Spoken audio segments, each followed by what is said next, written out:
I must say it's absolutely refreshing to see a member of parliament like Lee Anderson actually using his platform to hold the power to account. In this video, we're going to show you an exchange on Lee Anderson's select committee where he grilled the head of the Metropolitan Police.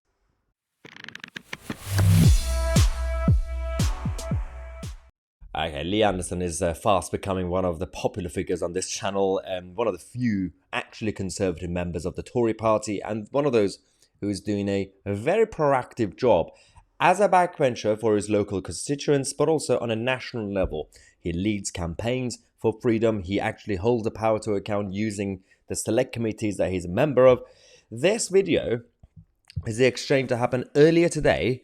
In terms of the policing priorities, it's the review set out to find out if the Met's leadership, recruitment, vetting and culture support as culture support standards the public should expect. Now, this select committee had Lee Anderson questioning the boss of the Metropolitan Police. So let's go to the video and see what they talked about. This morning, we've seen protesters on Whitehall around Parliament Square, probably as you was coming into the building.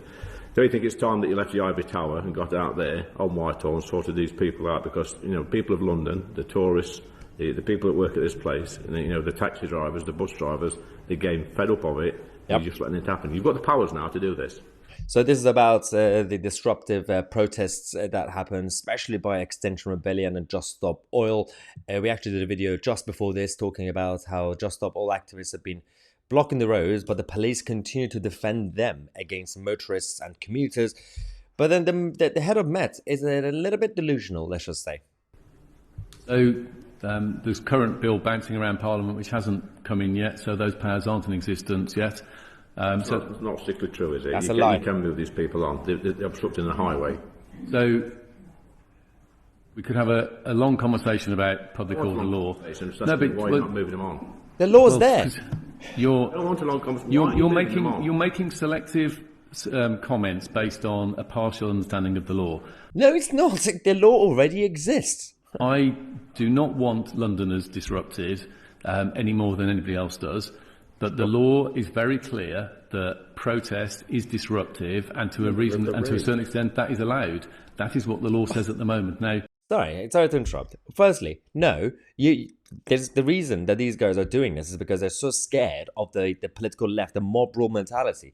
And you say, well, we don't really have that much power. Yes, you already do. You might not like that, but I have to work to the law rather than rather than whim. Now, it is right. It's not right. It's not, Commissioner, but it's not.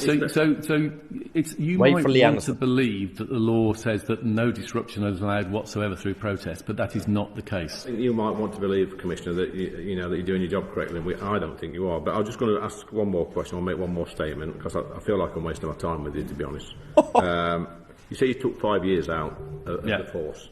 There's probably people listening to this today wish it was a lot longer, and I'm one of them. Do you think you've got the confidence of the public? I'm not going to sit here. If people want to be personally offensive, then write it in newspapers, but I'm not going to answer those questions.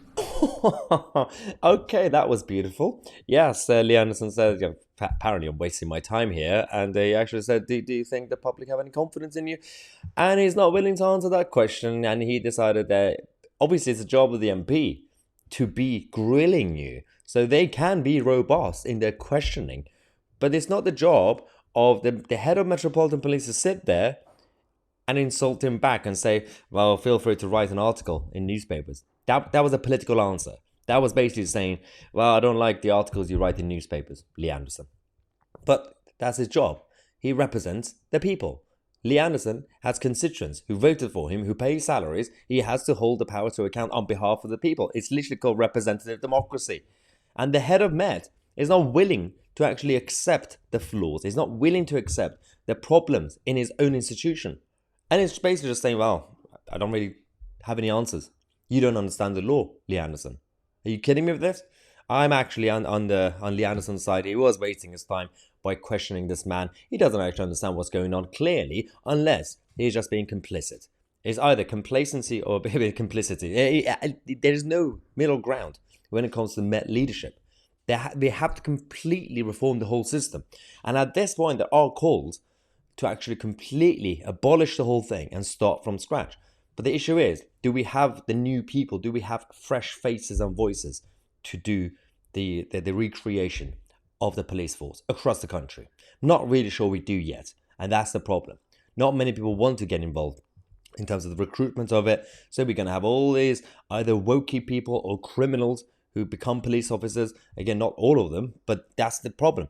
We only have a handful of really good pro-law and order police officers who are trying to do their jobs, but the whole thing has been undermined because the leadership is not really believing in it, and the rest of the police officers are either lazy or woke or criminals.